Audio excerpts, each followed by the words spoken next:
niluluwalhati ang iyong pangalan. Salamat o Diyos sa araw na 'to na muli kang magpapakilala sa amin. Ikaw ang Diyos noon, ngayon at magpakailanman. Patuloy ka pong maghari sa aming mga buhay. Patuloy kang maghari sa aming mga puso. Patuloy, Ama, na ang pangalan mo ang patuloy na maparangalan o Diyos sa araw na 'to. Maraming maraming salamat po, Ama, sa pagtitipon na 'to. Salamat sa pagmamalasakit mo.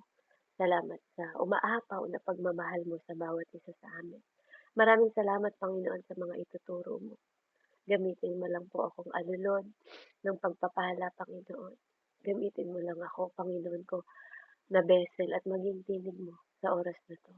Maraming maraming salamat, Ama, sa pangalan ni Jesus. Ito po ang aking samot dalangin. In Jesus' name. Amen. So actually kanina po, no, the Holy Spirit, kung paano siya nagsimula sa akin, ikwento ko lang po na yung moment ko kanina.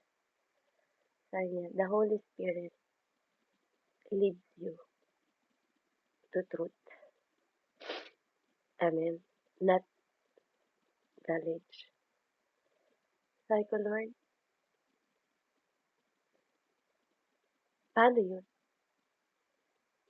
So, habang nagtatanong ako sa kanya, sabi niya, hindi mo lang kailangan ng spiritual na tatay at spiritual na nanay.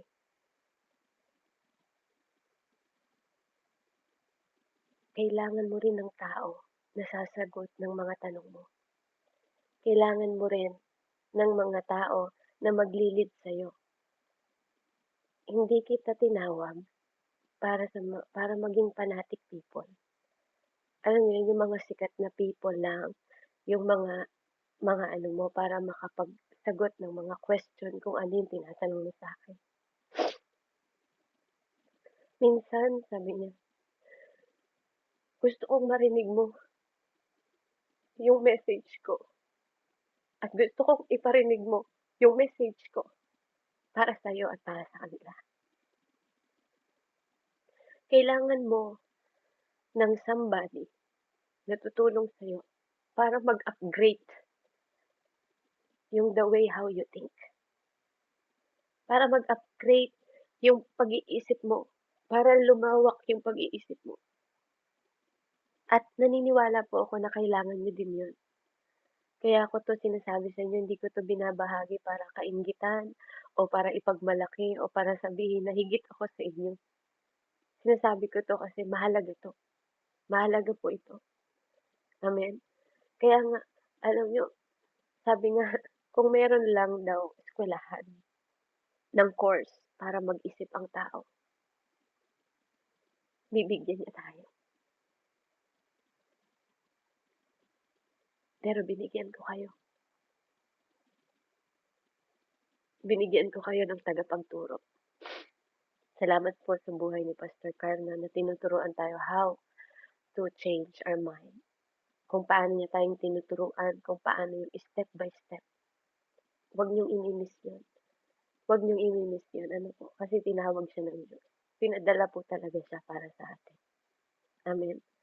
Kaya napakahalaga kasi maraming tao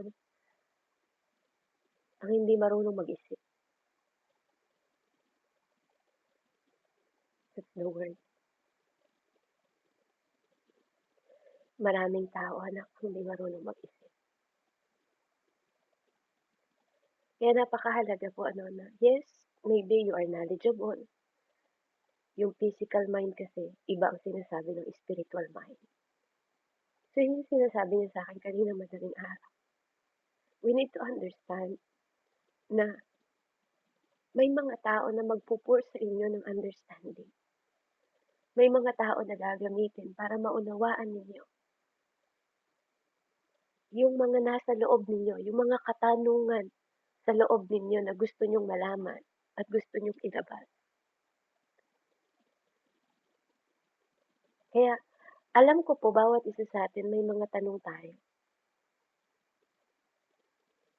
Kaya kung magkakaroon tayo ng spiritual substance na magli-lift up sa bawat isa sa atin, magtataas para sa bawat isa sa atin. Kaya mahalaga ang lahat ng yun. Mahalaga, it is matter. Yung lahat ng things na yan is matter. Kasi hindi tayo pwedeng lumago kung hindi sa atin tinuro. Or hindi tayo pwedeng lumago na hindi tayo tinuruan. Kung bakit ang mga bata, ang mga tao nagsisimula sa eskwelahan from grade 1 to grade 6, ano po, from ano nila, 10 to ano, 'di ba, high school and college. They are not growing. Hindi sila magiging matalino kung walang nagtuturo sa kanila. Same thing din sa spiritual, mga kapatid. You cannot walk on your own understanding. At hindi pwedeng hindi nasasagot yung mga tanong natin. Kaya sinasabi ng Panginoon sa atin, the Holy Spirit will lead you into all truths. Hindi some. Hindi yung iba lang, yung konti lang, hindi yung mga bahagi lang, hindi, all truth, sabi ng Bible. The Holy Spirit will lead you into all truth. Hindi sinabi ng Panginoon na the Bible never said na, sinabi niya doon, that He will lead you in all knowledge. No. Hindi sinabi, the Holy Spirit will lead you in all knowledge. Hindi ganun. Sinabi niya, in all truth. Kaya kanina, yeah, totoo po yun. Alam mo yun, nakikipag-usap ka, sumasagot ka. Alam ko nararanasan ng iba dito, sumasagot ka, yes, you're right, Panginoon. Tama po kayo. Meaning, dito po pinipresent sa atin ng Panginoon na we need the Holy Spirit to tell us kung yun ay totoo at hindi. Magpe-present si Lord ng mga tao na magtuturo sa atin at siya din ang magsasabi sa iyo kung tama o mali sinabi niya. Nararanasan niyo po ba, di ba? May mga pastor na nagtuturo sa atin. May dinala siyang nagtuturo sa atin. At siya rin ang magpapaunawa sa inyo kung tama o mali yung tinuturo ng tao na yun. Siya ang magko-confirm ng truth sa atin. Amen? So, He will present to you the thing or people or person, di ba? At ang task niya is to tell you if it is false or truth. Amen? Not your feelings. Hindi feeling ko, sabi natin Robilin, feeling ko kasi mali. Sabi ni Tatay Lando, feeling ko kasi mali yung sinabi niya. No. Holy Spirit is not working by your feelings. Kasi ang feelings po or ang emotion natin have its own opinion. May sariling opinion yan. Kaya tingnan niyo yung mga mananampalataya kapag kinokorek, nasaktan, di ba? Feeling niya siya na lang ang magaling. Ito yung feeling ko eh, di ba? Ganun yung reaction kasi may sariling opinion yung emotion. Amen? May sariling opinion yung emotion. Kaya napakahalaga po na hindi tayo nagpapadala sa emotion. So yun yung no, kaya mo magdesisyon through your feelings, through your emotion. Sino po dito yung nakapag-desisyon? Huwag mo na akong kakausapin nung galit na galit siya. Itatak mo, 'di ba? Itatak mo sa sa noo mo. Hanggang sa dumiretso ang paa ko. Hindi na kita kakausapin kahit kailan because of galit, 'di ba? Because of galit, ganun. Nagkakaroon tayo ng maling desisyon. Amen. Nagkakaroon din tayo at the same time ng maling reaksyon at maling salita. Amen. Kasi yung feelings po, hindi siya mind ni God. Kaya nagko-contradict po ang mind ni God sa feelings natin. Amen? Kaya, first, di ba, tinuturuan tayo ng Diyos na we need teachers that can think. Amen? Teacher na marunong mag-isip, na pag tinatanong mo, may sagot siya sa mga tanong mo. Amen? At yun ang mag-aano sa'yo kung tama o mali. Ang Holy Spirit naman, ang task niya, ang trabaho niya, para malaman mong tama. Amen? O mali. Kaya yung mga question na nasa loob mo, inside you. So we cannot grow in a way we never been taught. Okay? Kahit ikaw sa experience mo, di ba? Hindi ka lumalago. Kapag hindi naituro sa'yo, 'pag ayaw mo ngang makinig, 'di ba, experience ang nagtuturo sa'yo? Life will teach you. 'Pag 'di ka na nakinig, life will teach you. Amen? Then at the end sasabihin mo, tama pala yung sinabi niya. Tama pala yung counsel sa'kin. Dapat nakinig ako. Amen? So, kaya napakahalaga na nagdudugtong-dugtong yung pati pananampalataya natin, 'di ba? Yung hoping for na tinatawag natin. What are you hoping for, Ate Bina? What are you hoping for, Kuya Fred? What are you hoping for, Ate Billie Jean? Kasi kapag sinabing hope, amen, hindi po ito wishful. Wish ko, wish ko, wish ko. No. Hope is different in wishful thought or wishful thinking. Amen? Kaya mo iniisip yung may pag-asa. Hope is pag-asa. May pag-asa ka dun. Amen? Ibig sabihin, may idudulot sa'yong maganda yung pag-asa na yun. Kaya minsan, may mga mananampalataya na ang buhay nila up and down, up and down, up and down. Amen? Kasi nga, hindi nila naintindihan ng malalim yung sinasabi ng Panginoon na faith is the substance na hindi mo nakikita. Amen? But it is the thing that you hope for. Diba? Ito yung nagbibigay ng pag-asa sa'yo. Dahil nananampalataya ka, tingnan nyo kung saan galing yung pag-asa sa pananampalataya. Dahil nananampalataya ka, alam mo. You know, di ba? Hope is knowing. Hindi siya wishing. Amen? Hope is knowing. Ang pag-asa, alam mo. Amen? Sabi nga na ni Selena, may buhay doon. May pag-asa, may buhay doon. Amen? Kaya, pinapaunawa sa atin ng Panginoon, anak, saan ba talaga kayo umaasa? Saan ba tayo umaasa? Talaga, saan ba nakaangkla yung pag-asa natin talaga? Saan ba nakalagay yung pananampalataya natin talaga? Amen? Alam niyo kung napapansin niyo po na parang tinatamad kayo sa gawain. Amen? Hindi na kayo ganun kaaktibo sa gawain. Hindi na kayo ganun kaaga sa gawain. Amen? Hindi na tayo ganun ka-excited. Let's evaluate ourselves. Amen? Kasi minsan nadadala na tayo ng sitwasyon natin sa buhay. Amen? Nadadala na tayo ng antok at kapaguran natin. Nadadala na tayo ng mga sitwasyon.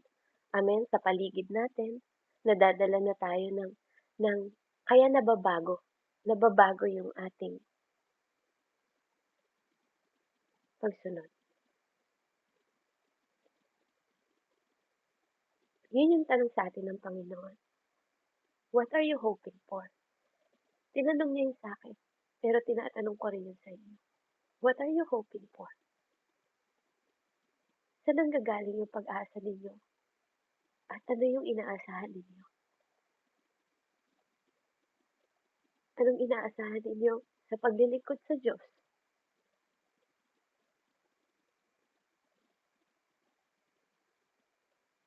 Kasi doon nakikita yung perseverance ninyo. Kaya pag napapansin mo yung sarili mo na tinatamad ka na, naghihina ka na, naglalabot ka na, saan ka talaga nakaangkla? Saan ka talaga umaasa? Kasi sabi ng Lord, hindi mo ba nakikita yung pag-asa, anak? Kasi pag pinakita ko sa'yo, hindi na yun pag-asa.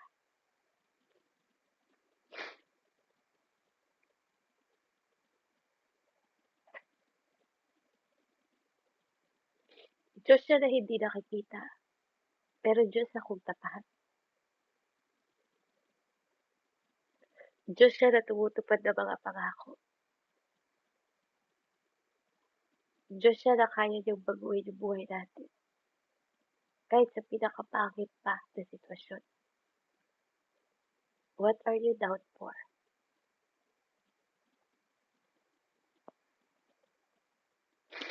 Makakulang na tayo ng pagluhod, baka kulang na tayo ng pagtingin sa Diyos. Lumiliit yung pagtingin natin sa Kanya dahil sa mga nakikita natin sa sitwasyon. Amen.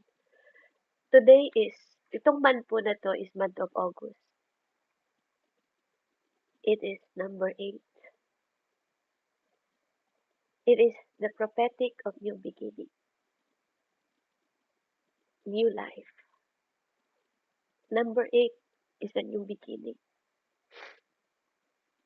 Kung natatandaan ninyo,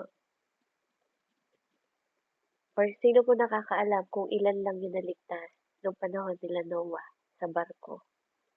O andun pa rin kayo sa pinapanood ninyo ng maraming mga taong naligtas? Anyone po nakakaalam? Ilan po yung naligtas sa barko po ni Noah? Sa Noah's Walo Ark. po, walo. Amen. It's 8. 8 person lang po. 8 person. Apo. 8 person lang. 8 pamilya lang po ni Noah. Ni Tatay Noah ang naligtas.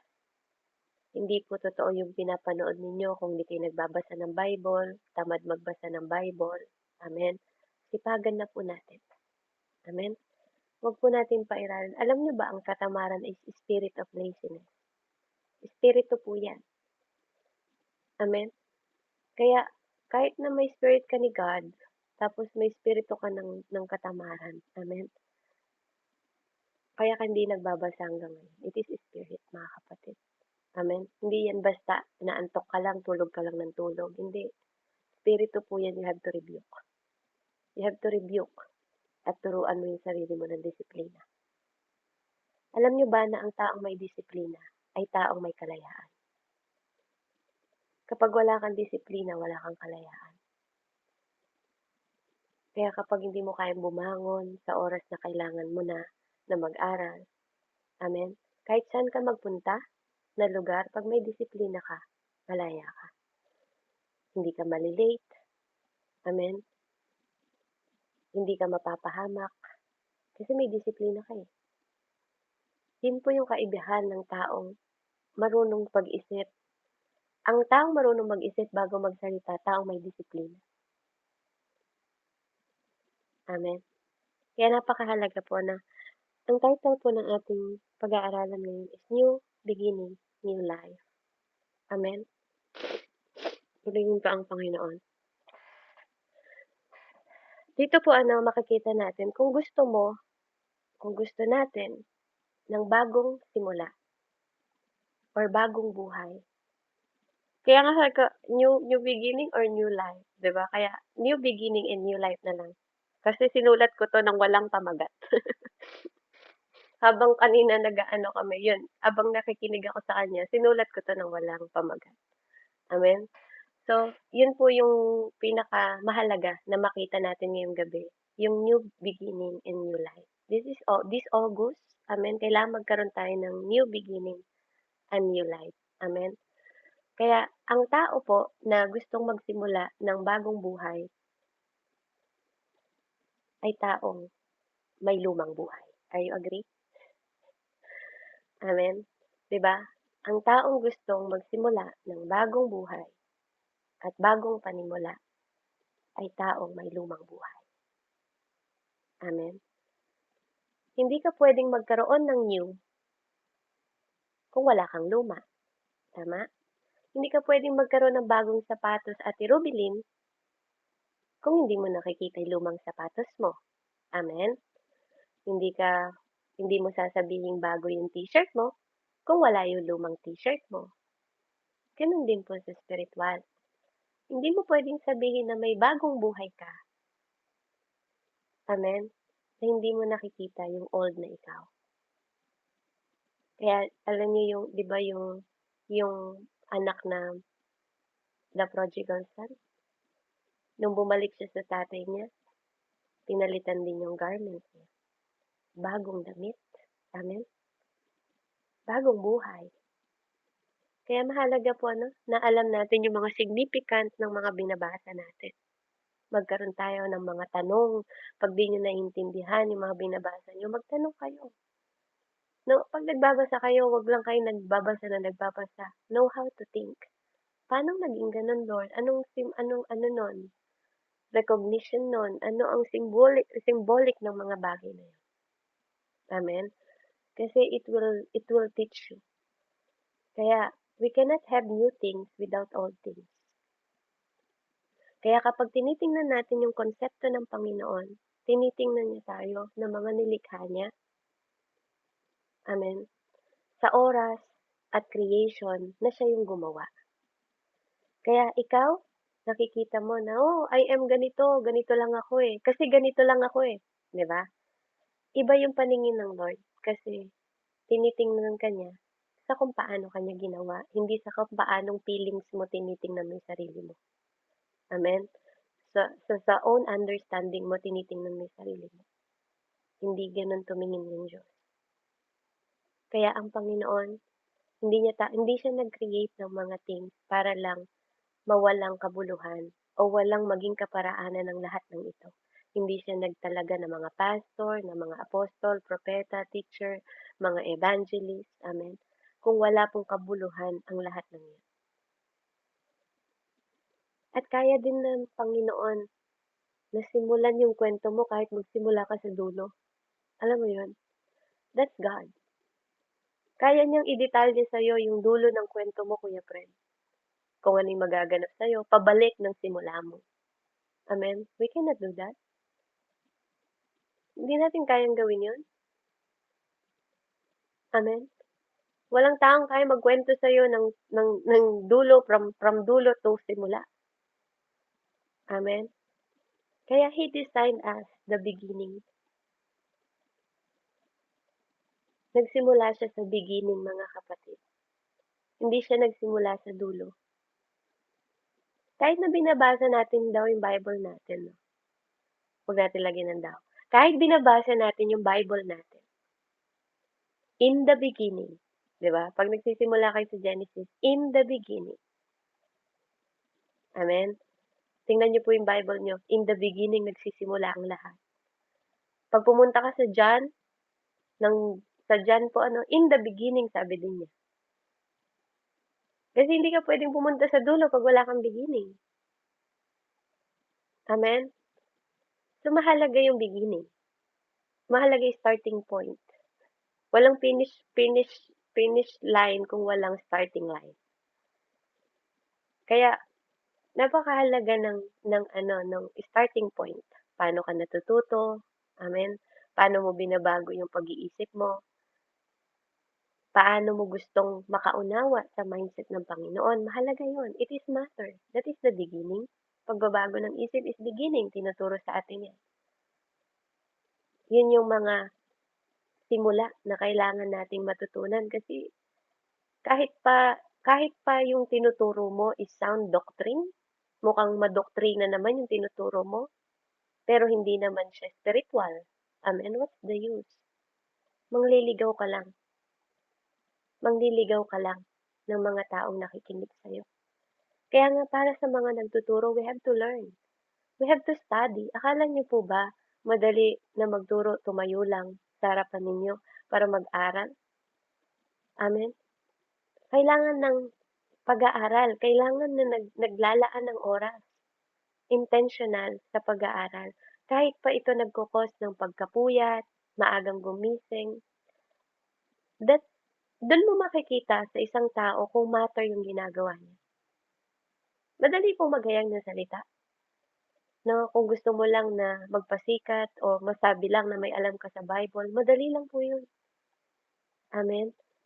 Pero ang tanong, matatransform ba yung mga taong nakikinig sa'yo? Nalilid ba sila into truth? Nalilid ba talaga sila sa Panginoon natin? Amen? Kaya napakahalaga how you begin. How you begin is to understand also the mindset of the Lord. Kasi ang mindset ni God, He knows the end from the beginning. Amen? Yun yung mindset ng Panginoon. Alam niya yung mula sa simula mo hanggang sa dulo at sa dulo mo hanggang sa simula. That's the mind of God. Kaya kung nakakaranas ka ng season mo ngayon, ano yung season mo ngayon? Ano yung dry out mo ngayon? Ano yung mga bagay na pinagdadaanan mo ngayon, kapatid? Do you think God is unknowing God? Do you think hindi niya alam na dadaan ka diyan? Do you think aksidente na nandiyan ka? Amen? Kaya napakahalaga po ano na makita natin yung intensyon ng Panginoon sa buhay natin. Kasi nga kahit nga nagkamali ka pa ng desisyon mo eh. Sa pangit na desisyon mo, kaya ding pagandahin ng Panginoon. Pag nakikita mo yung positibo at isip ng Diyos, kahit pangit pa yung nangyari sa'yo. He can make all things beautiful. Sabi ng Lord, I can make all things beautiful. Amen? Kahit pa sa tingin mo, hindi mo timing yan. Ang timing ng Diyos, hindi mo rin timing. Kaya, kung palagay mo, pangit yung nangyayari sa buhay mo ngayon, eh yan yung perfect timing ni God. Yan pala yung elevation niya. Yan pala yung kanyang pagli-lift up sa'yo. Amen? Mukha bang perfect timing yung position nila Tatay Moises? Amen? Nung sila ay namamagitan? Mukha bang, do you think perfect timing yung tinapon ka sa mga leon? Nanay Selena, mukha bang perfect timing yan? Sa mind mo, kung ikaw ay, 'di ba, nasa feelings, umiiral, takot yon. Amen? Mukha bang perfect timing, Ate Robilin, yung tinapon ka sa balon katulad ni Joseph, na parang wala ng pag-asa, 'di ba? Tapos hindi pa nakontento, binenta ka pa. Mukha ba siyang perfect timing sa inyo? Kapatid, binabalik ko yung tanong sa inyo, ano yung sitwasyon ninyo ngayon? Mukha bang perfect timing? Kasi minsan ang mindset natin is, Lord, bakit kailangan ko pagdaanan 'to? Ba't kailangan nandito ako sa posisyon na 'to? Bakit ito yung kailangan kong maranasan, Panginoon? Sumusunod naman ako sa'yo. Kasi nakikita mo masarap yung buhay ng iba. Amen? Mukha bang perfect timing yung nasa loob ng kulungan sila Tatay Paul? Amen? Mukha bang perfect timing yung 38 years ka na nasa tabi ng pool? Amen? Na humihiling ka ng kagalingan doon sa pool ng ng ano ng Siol ba 'yon? Yung pool ng ano, yung doon sa tabi, yung tao na pinagaling ng Panginoon, 'di ba? I think that's the worst. Minsan yun yung mga worst time natin na God want to elevate us. Iba sa way ng paningin mo kasi hindi ka nakatingin sa lens ng paningin ng Diyos. Kaya yung mga taong dumadaan sa pagsubok, nagpapasalamat pa sila. Kaya nga sabi ng Lord, in all the things na nangyari sa iyo, give thanks to the Lord.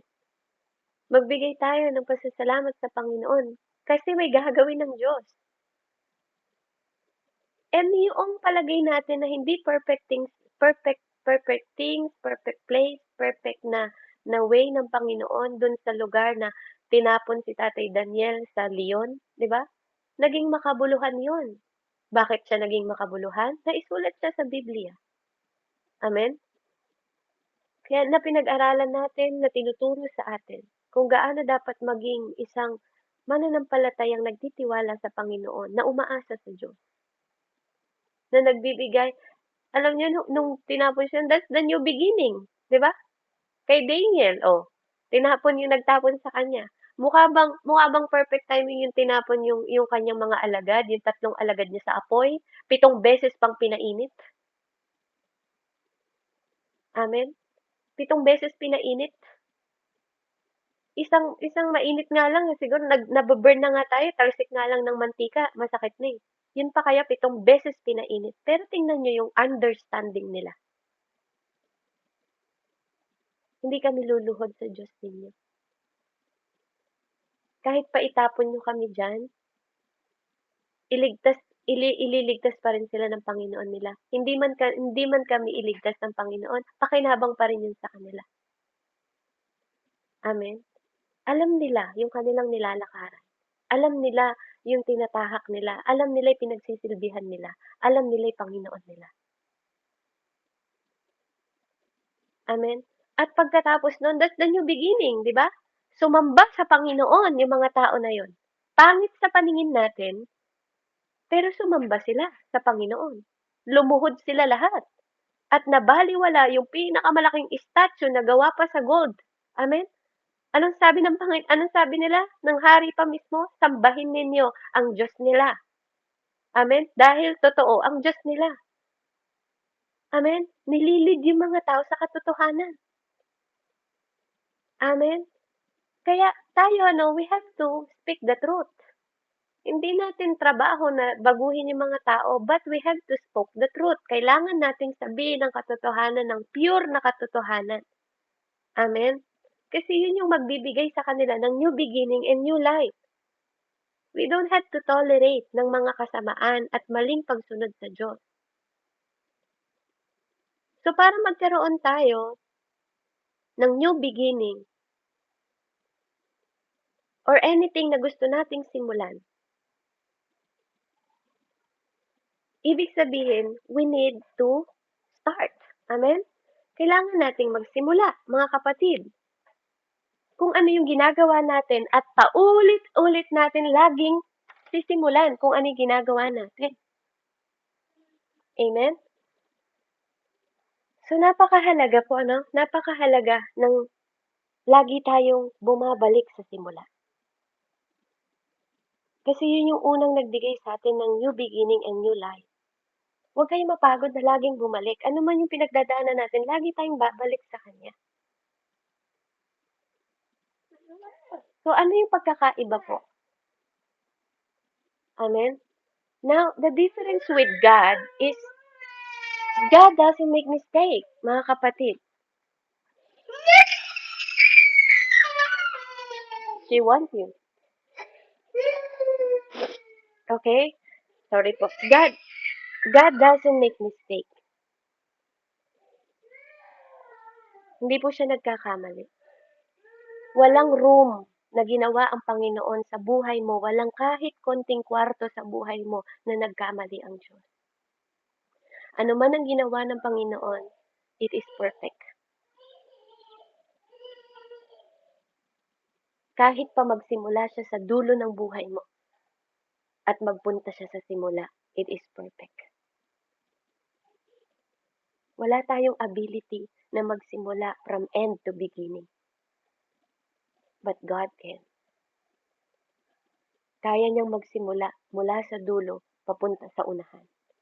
Kasi ginawa niya na yun eh. Kung titingnan ninyo ang Bible, mga kapatid, hindi plan B si God. Hindi plan B si Jesus kung bakit sinimulan niya si Eva at Adan. Amen? Meron na siyang dulo. May ending na siya. Amen? Kaya, purihin ang Panginoon. The reason, bakit tayo nag-i-struggle na mga Christian, kasi hindi tayo lumalakad sa spiritual walk na gusto ng Panginoon sa atin. Iyon naman ang binibili ng Lord sa atin, i-walk in the Spirit. Hindi sa flesh, hindi sa feelings mo, hindi sa emotion mo, hindi sa sitwasyon mo. Para makita mo yung vision ng Diyos. Amen? Kasi hindi mo makikita yung new beginning na pinapakita sa'yo ng Panginoon kung feeling mo ang new beginning mo, kailangan mag-move ako ng bahay. Amen? Kailangan malipat ako ng country. Kailangan malipat ako ng trabaho. Hindi po ganon. Kailangan, kasi para sa mga tao, maybe some people, 'di ba? Yun yung kanilang new beginning kasi nung lumipat sila ng lugar, nagkaroon sila ng new beginning. Pero bihira 'yon, napakalital lang ng mga tao na nagkaroon ng new beginning nung sila'y lumipat. Katulad na lang po ng karanasan ko. Amen. Yung iba na may karanasan nung lumipat sila, doon nagkaroon ng new beginning kasi nawala sila sa environment. Ako rin po, nung nag-migrate kami dito sa Amerika, doon ko lang nakilala si Jesus nung nagka-pandemic. Amen? Pero napakaliit, napakakonti ng mga ganong mga bahagi ng tao. Amen? Bilang lang. But actually, kung gusto natin ng new beginning, yung newness ng buhay natin, hindi yan nagsisimula sa new location.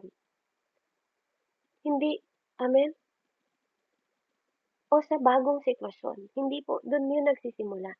Ang new beginning, mga kapatid, This is month of August. Ang new beginning po, nagsisimula sa loob mo, within you. Sa loob mo nagsisimula ang bagong pagbabago. Amen? A new beginning begin from within. Sa loob mo. Amen? Sabihin mo yan sa sarili mo. Kailangan magbago yung bagong panimula. Magsimula sa loob mo. Amen? From the Spirit na nandyan na nakadeposito sa'yo. Hindi bagong bahay. Hindi bagong trabaho. Hindi bagong bag. Hindi bagong sapatos o bagong haircut ka. Oh, bagong gupit ako ngayon bagong buhay Amen? Ay, bagong taon ngayon bagong buhay Hindi po. Ilan sa inyo ang nagpalit ng bagong sapatos, di ba? Nagsulat pa ng mga New Year resolution. That's not the new beginning, mga kapatid. Hindi rin ang pera. Kahit pabigyan ka ng maraming pera, kung di nagbago yung utak mo, yung isip mo, amen? Wala pong mapupuntahan ng pera. Kaya ang Panginoon, dumadaan tayo sa mga trial na to kasi yun yung pagsasanay natin, ang pagbabago ng mindset, pagbabago ng isip natin, na magpasalamat sa kung anong tinatanggap natin. Kaya tingnan niyo yung mga tao, kahit nga marami pa silang pera, marirealize mo, they don't receive the transformation. They don't receive the transformed life. Kaya kung gusto mo magsimula ng new beginning, you have to begin within. Kaya yung ibang tao, kahit mga mananampalataya na hindi totoong tumanggap sa Panginoon, they still the same old person. Amen? Kasi pakiramdam nila, kailangan mabago lang yung surrounding nila. Yun yung determine nila. Yun yung akala nila sa buhay. Yun yung nagbabago ng buhay nila. But not. Kaya si Lord, from inside and out tayong binabago, hindi sa mga panlabas. Ang daming mga taong pasikat sa social media. Amen? Ito yung buhay nila, nagpapapicture sa mga bagong sasakyan, bagong damit, bagong bag, pero wala namang nabagong buhay. Pag bumalik sila sa Pilipinas, yun pa rin yung buhay nila. Kahit nagpagal sila na maging OFW, yun pa rin yung buhay nila. Bakit? Hindi na bago yung isip Hindi naman kasi totoong nagsimula. Amen? Kaya ang totoong simula po, hindi sa bagong bahay, maraming pera, bagong sapatos. Kapag hindi na bago yung sa loob mo, amen? Hindi mo maintindihan yung yaman na binibigay ng Panginoon sa atin. Ang Panginoon po hindi siya kumikilos sa panglabas. Hindi siya nagsisimula sa panlabas mo. Nagsisimula siya internally. Kaya kapag tinitingnan natin ang Panginoon, hawak-hawak niya ang lahat ng miracle sa scripture na binabalik sa atin. Amen? Para makita natin yung sarili natin through His eyes. Para hindi na tayo manisi ng ibang tao. Broken family kasi ako, kaya ganito yung buhay ko Naghiwalay kasi nanay tatay ko, kaya ganito yung buhay ko Mahirap kasi kami, kaya ganito yung buhay ko. No. You don't blame. Huwag tayong mag-blame. Amen? Huwag tayong manisi ng iba kung bakit ganito yung buhay natin. But we have to look at ourselves. Amen? Look ourselves. At sabihin natin, kasi the more na lumalapit ka sa Panginoon, the more mo makikita na I need you. Kailangan kita. Amen? Pero hindi mo pwedeng kailanganin ng Panginoon, then at the same time, ina-ignore mo yung sarili mo. Mali din po yun. Hindi yun dapat. Hindi yun dapat mangyari. Amen? Hindi pwedeng mangyari yon na tinutulungan ka ng Panginoon, then ikaw, ini-ignore mo yung sarili mo. Hindi.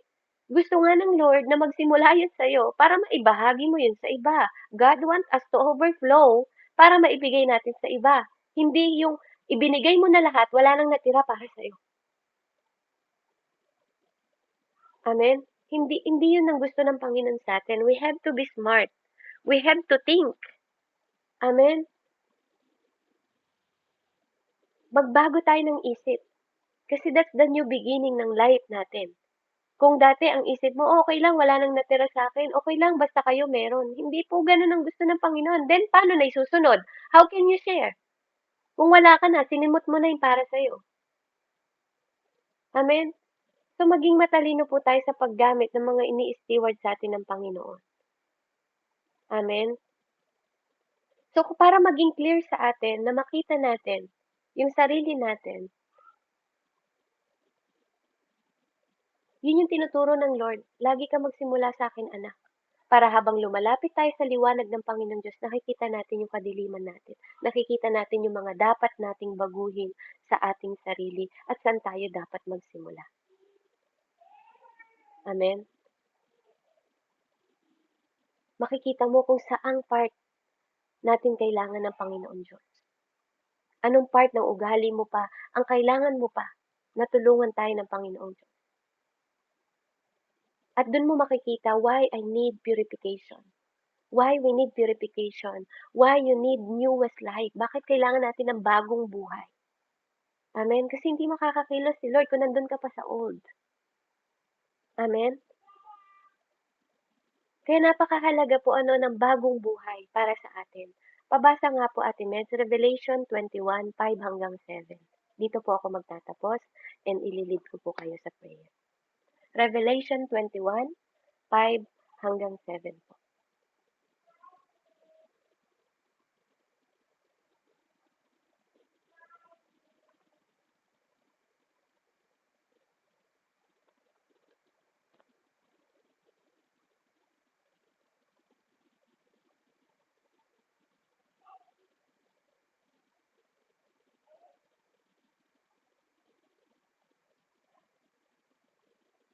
Amen. Nakamute po kayo. Meron po ba nakakita? Revelation. Amen po, amen. Amen. Sige po Kuya Fred. Revelation 21. 5-7 po. Amen, amen. Revelation 21, 5-7. Pagkatapos ay sinabi ng nakaupo sa trono, pagmasdan ninyo, ginagawa kong bago ang lahat ng bagay. At sinabi niya sa akin, isulat mo, sapagkat maaasahan at totoo ang mga salitang ito. Sinabi rin niya sa akin, naganap na, ako ang Alpha at ang Omega, ang simula at ang wakas. Ang sinumang nauuhaw ay bibigyan ko ng tubig na walang bayad mula sa bukal na nagbibigay buhay. Last verse, ito ang makakamtan ng magtatagumpay. Ako'y magiging Diyos niya at siya na may magiging anak ko. Amen. Praise God po. Back to you po, Sis Ben. Amen. Purihin po ang Panginoon. God's nature is make all things new, mga kapatid. Kaya kung hindi ka mababago, yung kasunod ng revelation na yun, mababasa mo rin. Kung ano ang kahahantungan ng mga taong hindi nabago. Basahin niyo po, pag binasa niyo yung 8, kasunod nun, 9, makikita niyo kung saan dadalhin yung mga taong hindi nagbago. Kaya naririnig mo to ngayon, hindi to aksidente.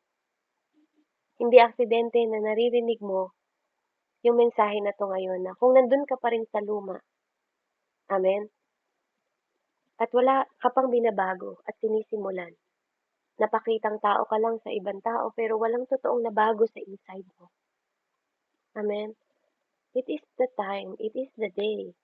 Nasabihin mo sa puso mo na, Lord, tinatanggap kita sa puso ko na maging Diyos at sarili kong tagapagligtas. Tulungan mo akong magbago. Tulungan mo akong makita ka sa buhay ko. Tulungan mo ako na magliwanag ka sa buhay ko. Kasi walang ibang makapagbabago ng buhay mo, hindi ang asawa mo, hindi ang mga tao sa paligid natin. Kung hindi tayo magsisimula sa Panginoon Diyos, hindi rin natin mararanasan ang lahat ng beatitude na sinabi ng Panginoon. Ang kapayapaan, di mo yan mararanasan. Only God. Only God can give pure heart. Only God can give humility. Only God. Kung hindi ka dun magsisimula, hindi ka makapagsisimula ng new beginning and new life. At kung hindi mo yan sisimulan kapatid at sasabihin sa sarili mo na kailangan mo magsimula, hindi ka makapagsisimula. Parang trabaho lang yan. Kung di mo sisimulan magwalis ngayon, di ka makakatapos magwalis ng buong bahay mo. Kung di mo lilinisin, di ba, yung mga pagkakamali natin, magpapalinis tayo sa Diyos, magpapaayos tayo. Amen? Hindi natin yan maayos. Amen? Supurihin po ang Panginoon. Tayo po'y manalangin. Samahan niyo po ako, no, in your own word. Manalangin din po kayo. Hallelujah. Hallelujah. Para sa bawat isa po ito sa ating lahat. Amen. In Jesus' name, Father God, hallelujah. Father God, in the mighty name of Jesus, we thank you for the new beginning. Salamat, Panginoon, na inaalaw mo kami sa bawat bahagi ng buhay namin, Panginoon, na we die, Ama, sa aming mga old na mga katangian, na mga ugali, Panginoon. And Lord, give us the wisdom, Panginoon, na ma-experience namin through you. At patuloy mo kaming ialaw, Panginoon, sa bawat season ng buhay namin, kung kami ay nasa taas o nasa baba man, na matagpuan namin yung refuge in faithful stewardship, Panginoon, rather sa mga sitwasyon na nandun kami ngayon, O God, in the mighty name of Jesus. Lord, nananampalataya ako na nung pinakain mo yung 5,000 na mga tao, Panginoon, na kinumand mo yung mga disciple mo na mag-gather ng mga pagkain, Panginoon, at mag-remain sila kung saan sila naandun, O God. Sa iyo, sa piling mo, sa pagtuturo mo, Panginoon, Lord, walang nasayang, Ama, na ipinagkatiwala nila ang kanilang buhay. Ganon din, Panginoon, sa aming mga buhay, O Diyos, sa mga oras na to. Ipinagkakatiwala namin ang aming mga buhay, Ama. At Lord, hayaan mo, Panginoon, na ma-take din namin yung blessing, Panginoon, na ginranted mo para sa kanila. Ganon din sa aming mga buhay na nakita namin at makita namin ang katotohanan na sinulat mo upon our heart, Panginoon. Sa mga puso namin, O Diyos, in the mighty name of Jesus.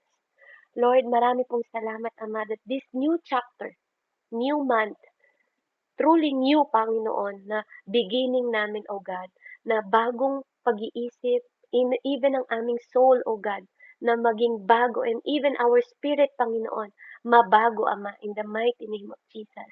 Bagong pag-iisip, bagong kaluluwa, at bagong spirito, Panginoon. Create us, O God, a new heart and renew the right spirit within us. According to your word, Panginoon, na all things have passed away, O God, in the mighty name of Jesus. Lord, all things, Panginoon, magiging bago. Remove every attachment ng kahapon sa amin ngayon, Panginoon. Every mindset na nag-form sa season namin na mali, Panginoon, Lord. Every habit, Ama, na nasa old man namin, O God, in the mighty name of Jesus, we rebuke, we cast out, Father God. Panginoon, baguhin mo kami by your Holy Spirit, Panginoon. Lead us, Panginoon, ng patuloy, Ama, na hindi namin makalimutan, Panginoon. At makita namin ang sarili namin na lumalakad, Panginoon, na hindi pabalik sa dating kami, kundi i-deliver mo kami, Panginoon, sa bagong kami, Ama. Lord, hayaan mo, Panginoon, na mag-move forward kami, Panginoon, na piliin namin yung ikaw. At makita namin that we are chosen, Panginoon. Na makita namin, Panginoon, na pinrepare mo kami sa destiny, Panginoon ko, before the foundation of the world, Ama, in the mighty name of Jesus. Teach us na maging steward, Panginoon, ng every opportunity in the mighty name of Jesus. Every relationship, every resource, Father God, every grace, Panginoon, in the mighty name of Jesus, na ilalapat namin ang aming mga kamay. May we never despise a small beginning, Father. Hindi namin mabaliwala yung small beginning na binigay mo sa aming mga kamay, na pinagkatiwala mo sa aming mga kamay. At hindi namin, Panginoon ko, napabayaan yung inintrust mo mula dyan sa kalangitan na magamit namin dito sa mundong ito. Let this be the season of wisdom, faithfulness, fruitfulness, divine increase, O God, in the mighty name of Jesus. I-establish mo, Panginoon, yung bawat lakad namin, bawat order ng path namin. Lord, let our life bring glory, Panginoon, sa pangalan mo, Jesus. Hallelujah. In Jesus' name. In Jesus' name. Panginoon, patuloy mo rin kaming pagkalooban, Ama, sa aming new beginning, Panginoon, ng newness na mga mata na makita, Panginoon ko. Yung mata na clear, O God, in the mighty name of Jesus. Anyone, pakilagay niyo po, kung di kayo busy, ilagay niyo yung mga palad niyo sa mata ninyo. Hallelujah. Lord, pagkalooban mo kami, Panginoon, ng mata na nagde-desire na makita ka. Yung exactly desirement, Father God, na every form ng negativity, Panginoon ko, hindi namin makita. Yung distraction, deception, Panginoon, remove it, Panginoon, sa aming mga mata, sa aming mga isip, na nagpo-poison sa amin para makita ang clarity, Panginoon, ng mga bagay na gusto mong mapulpil sa aming mga buhay through your will, Father God. Yung purpose mo, yung divine mandate mo sa aming mga buhay, O Diyos, in the mighty name of Jesus. Panginoon, nagpapasalamat ako na marere-focus ang mga matang ito na maset, Panginoon ko, sa price, Ama, na nilaan mo, Panginoon ko, para sa bawat isa sa amin.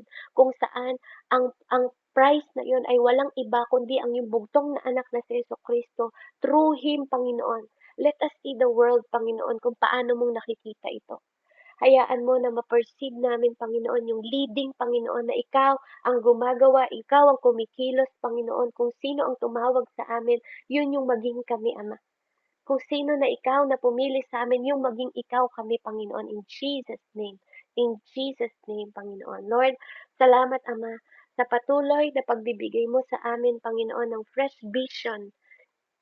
Renew our understanding. Open our eyes, Panginoon. Our heart, Panginoon, na mag-walk in wisdom, discernment, and complete obedience, Father. Na magkaroon kami, Panginoon, ng everything, Ama, na kinreate mo para sa bawat isa sa amin. Today, Ama, in the mighty name of Jesus, ngayong araw na to, dalangin ko, Panginoon, sa bawat isa sa amin na tanggalin mo ang mga kaliskis, Panginoon, ng aming mga mata, O Diyos, na makita, Panginoon, at ma-remove sa aming mga mata ang lahat ng mga negatibo, ang lahat ng mga mali, ang lahat ng mga shadow ng nakaraan, ang lahat ng mga bagay, Panginoon, na nagve-veil at naghihindrance, Panginoon, para makita namin ang katotohanan, Ama, ng iyong mga salita at mga turo mo na nagbibigay sa amin ng tamang daan, O Diyos, ng mind and character of Christ, Panginoon, na magbibigay ng beauty sa amin, O God, in the mighty name of Jesus.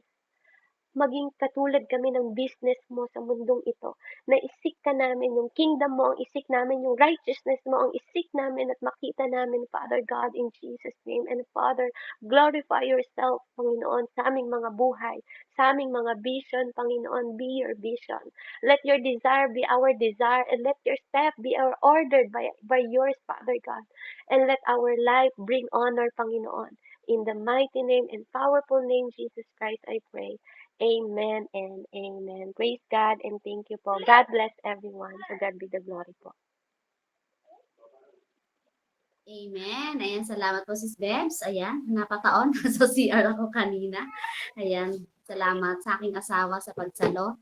Ayan, glory to God. Tayo po ngayon ay dumako na sa atin pong mga insight or